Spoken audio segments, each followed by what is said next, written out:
No, for poor Miss Carroll and Miss Rasband, they probably loathe me.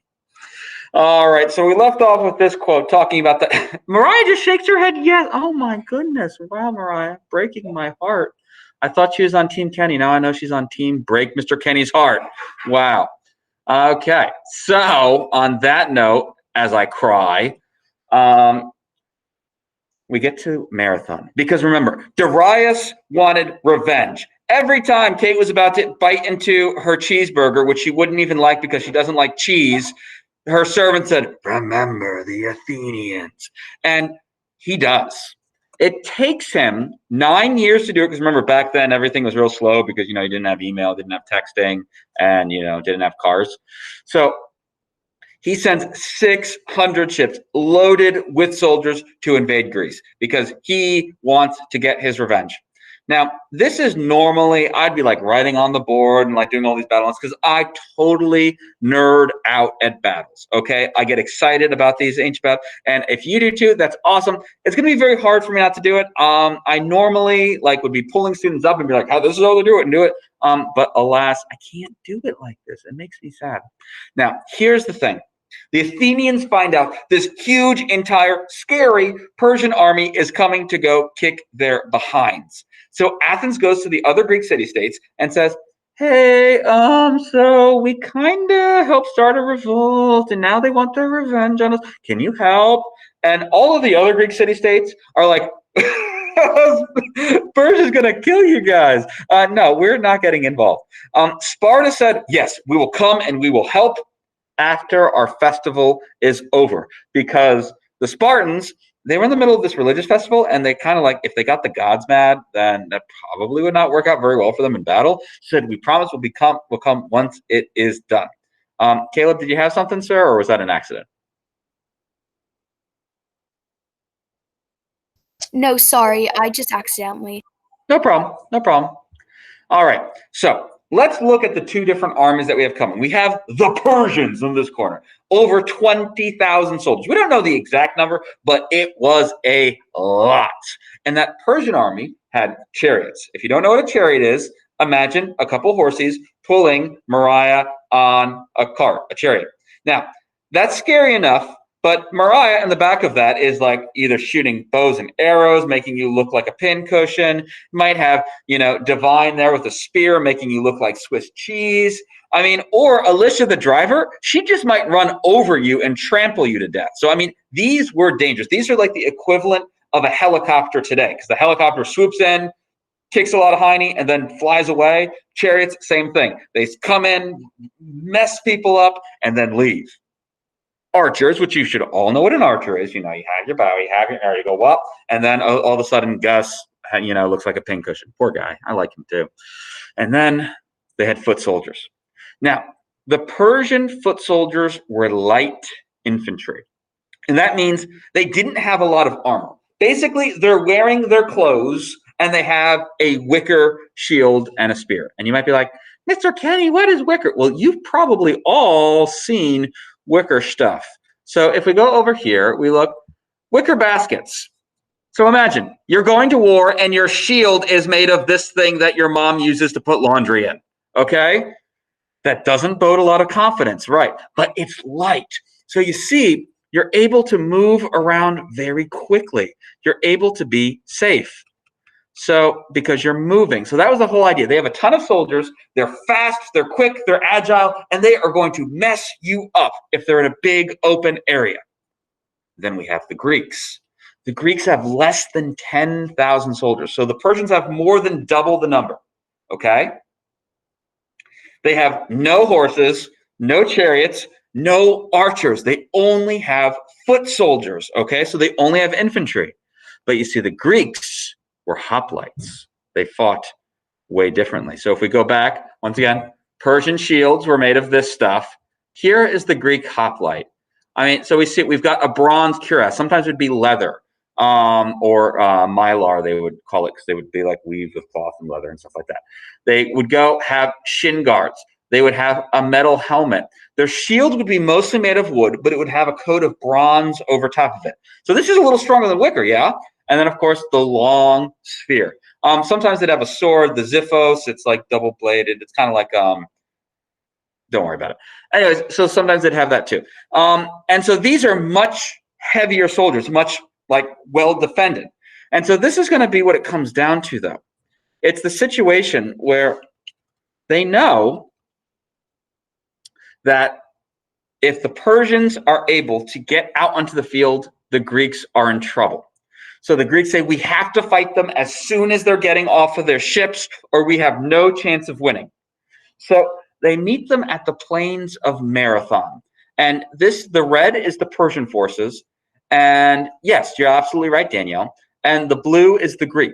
And we see on this map, there's a river here, a river there, and then there's the sea. And so the Greeks say, if we can fight the Persians before they get out into that open area, before they can use their chariots, before they can use their archers, before they can surround and murder all of us, it might be okay. So that is the Greek plan, all right? Now, the whole idea is don't let the Persians use their numbers because we don't want to be surrounded and killed, all right? I'm telling you guys, it is not something to put on your to-do list, getting surrounded and murdered. Just don't plan on it, okay? It's 0 out of 10 stars. So here's how the Greeks fought right here. Now, I'm going to explain how the battle goes. So this would be like a representative of the Greek forces. So actually, I'm going to back up to the map. I want you to see the Greek forces. Now I'm going to back up. Haha. Sorry if that's confusing for you. Back on the map. So the Greeks line up and they put their strongest soldiers on the flanks. That's the sides of it. So their strongest soldiers, the most soldiers there. And then they have their center. They leave it weak. And here's the plan. They want to trick the Persians. So the Persians, they're super confident. I mean, they're the Persians. They don't lose wars. They conquer everything. They totally keister. So the Persians are confident. And they are pushing the Greeks in. So this red, they're pushing forward to try to go and destroy that Greek center. Because the Greek center is moving backwards. It's moving back. And I'm running into something. And it's moving back and back and back. But as the Greeks move back in the middle, the sides are coming around. You probably can't see it because the sides are coming around. And so you see right over here, they're moving in. And so what's happening? They're enveloping the Persians, meaning they are surrounding them. So the smaller but stronger army is surrounding those lightly armored guys. And then it's going to become a real mess for the Persians. So back to that other side. You don't have to write these two things on the top. It's real tiny. If you ever see on this PowerPoint, like it's way indented and tiny, you don't have to write those things. So the Persians think they're winning. But while they think they're winning, they're actually getting surrounded and it's sealing their defeat. It's going to kill them. So the Greeks, you do need to know this, they fought in a formation called the phalanx. And this is what a phalanx is. You see, and normally I'd line kids up. You're side by side by side by side by side. I don't know how much of the camera you actually saw of me in there. I have a hard time teaching and staying in one spot. And so they're all together. And if you notice, their shields here, they actually overlap. So it's like this impenetrable wall where it's like you're not getting in. Your little spear is not going to go hurt any of these Greek guys. And they're going and fighting, against this wall. And with how this winds up going, they say the Persians lost over 6,000 soldiers. All right.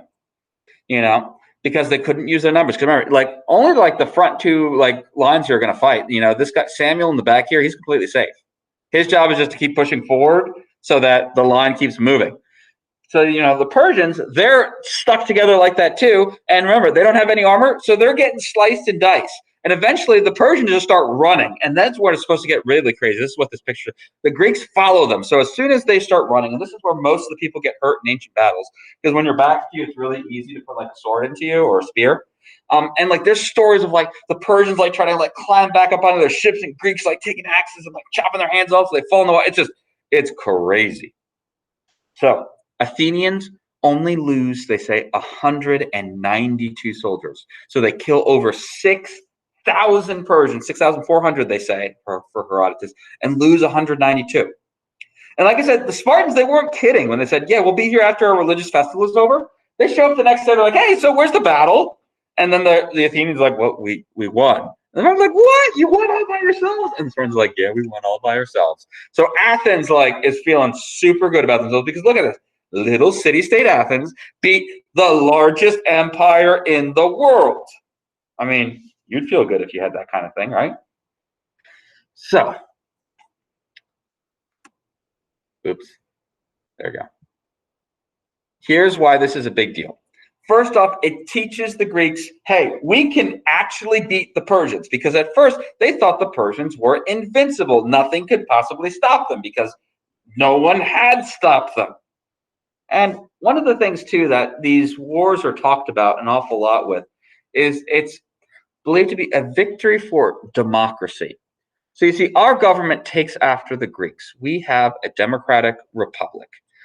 So we have this idea that when you guys are older, you can go vote and have your say matter. So we can have people that you agree with running the government.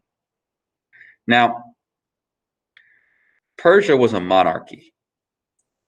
People say that if Persia had won here, destroyed Athenian democracy, maybe democracy wouldn't even exist anymore. Now, I don't know if that's true because Alexander the Great, 100 years later, less than 100 years later, is going to come in and destroy Greek democracy and it still exists, but we don't know. Now, fun story. Some of you, when I said, we're talking about the Battle of Marathon, were like, hey, I've heard of a marathon. It's when you run. Yeah, Mariah just did it. And so the story of the first marathon, how it gets its name, is Phidippides. He goes and the Athens wins. Because guess what? The people of Athens were not confident. They thought they were all going to have to run away and flee because Persia was coming and going to kill them. So Phidippides, he runs to Athens. He runs the 26.2 miles. He goes, Nika, Nika, which Nika means victory. Remember that word for when we're in sixth grade, because we're going to come back to Nika. And then he drops over and dies. So that's where we have a marathon being 26.2 miles, because that's how far it was from the Battle of Marathon unto the city of Athens.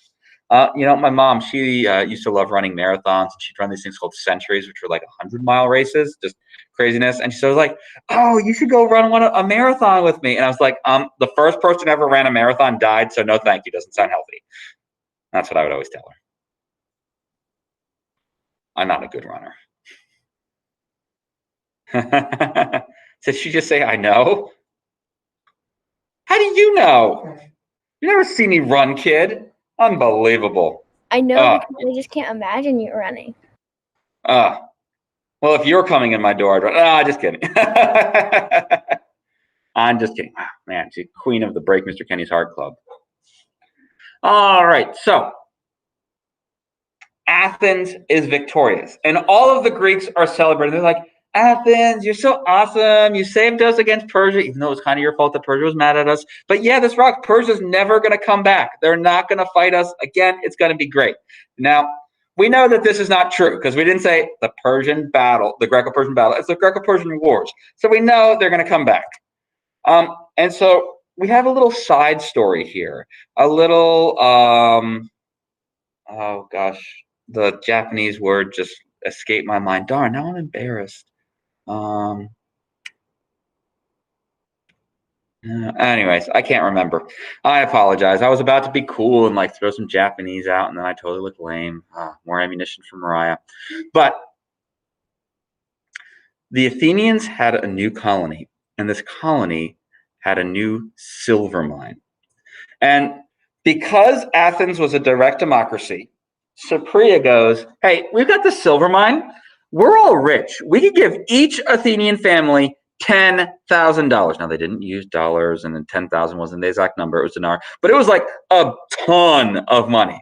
Like, if I went to your parents or someone went to your parents and said, excuse me, we'd like to give you $10,000, your parents would be jumping up and down for joy because that is a lot of money. Okay? Like, that's a crazy amount of money just to be like, here you go. So, plan A, that Cypria suggested, and everybody loves, let's give every Athenian family $10,000 because they made all this money off the silver. Makes sense. Then Themistocles comes in. He's right now the head of Athens, basically. They didn't have like a president like we do, but he was effectively the ruler of Athens. Now, the people liked him, and that's why, they voted for him. But he goes, Persia is going to come back, and they're going to come back stronger and scarier than ever. We should not just give everybody $10,000. I know that would be awesome. I know you all would like $10,000. But it would probably be smarter so that we all don't get murdered to build a navy. Triremes, they're boats. They're called the trireme because it has 3 levels of oars. We're going to talk more about triremes later on, trust me. We should build a navy. And everyone says, but I want $10,000, and we already beat the Persian once, and we didn't have the boats then, so why do we really need the boats, right? I want my $10,000. So Themistocles is like, okay, I got to think fast. And Samuel goes, hey, I got an idea. Let's pretend and tell everybody a lie. All right. So Samuel says, and Sam, I can't believe it because you're normally such an honest guy that you'd want to go and tell Themistocles to lie. But Samuel and Themistocles come up with this idea saying, what if we say that this little island over here is planning on attacking us, and they're like getting their boats ready right now to sail over and steal all of our money? So they do that. Themistocles says, there is a city-state, an island close by, and they are going to attack us any day now. And the Athenians panic. They freak out. They say, we can't get attacked. We don't have a navy. What are we going to do? And Themistocles is like, and he says, well, we could go use that money instead of giving everybody $10,000. We could, build some triremes. And they do. So they build 200 triremes. They create a navy. The attack never comes because it was completely made up. And then they're ready for the next battle. Hooray. So 5 years after Marathon, Darius dies. He makes that same mistake every historical figure keeps on making. I just don't know why they keep on doing it. Like, come on, pick a different option here. And Xerxes becomes the next king, the next Shah-Unsha, king of kings, of the Persians. And Darius had been planning this invasion for a while. He was ready to go take and get his revenge for real this time because his revenge got thwarted by those pesky Athenians and their Battle of Marathon. So Xerxes goes and says, I am going to do something amazing. I am going to build a bridge from Europe to Asia. I'm going to march my army right across it, and then I'm going to kick some Athenian booty. All right? That is the plan. Now, this spot is called the Hellespont. The Hellespont is basically, and you can skip these 3 bullets. You just need to know that Xerxes is going to do his revenge. So the Hellespont right here, it's where we have the Sea of Marmara and the Aegean Sea, they meet. We call it the Dardanelles Straits today. And so the Dardanelles, he goes, and it's this big area of water, and he gets a bunch of boats and ties them together and then puts like a little wicker road over top and wants to march his army from Asia to Europe. Because if he didn't do that, he'd have to like march all the way around these mountains and have it take like a whole other year or 2 for his army to get there. And just think about, a whole other year of waiting to go kill those Greeks, a whole other year or 2 of having to have all these supplies. So he says, this is the way to go. But the weather is like crazy. There's this big storm. The water is choppy because we have 2 seas coming together. And the bridge gets destroyed. And this is where we have that story that we mentioned earlier when we talked about Xerxes. He is so mad. He says, men, whip the water into submission for not listening to me, Xerxes. And they do. And then they build another bridge, and then they march across. And that's where we're actually going to leave our story for today. Because when we get back on Monday, we're going to talk about the Battle of Thermopylae, which is going to happen because this humongous army. Because let me tell you, this army is big, and it's scary, and it's going to be a great time. So I'm going to stop my recording here. Do we have any questions on anything we've discussed today?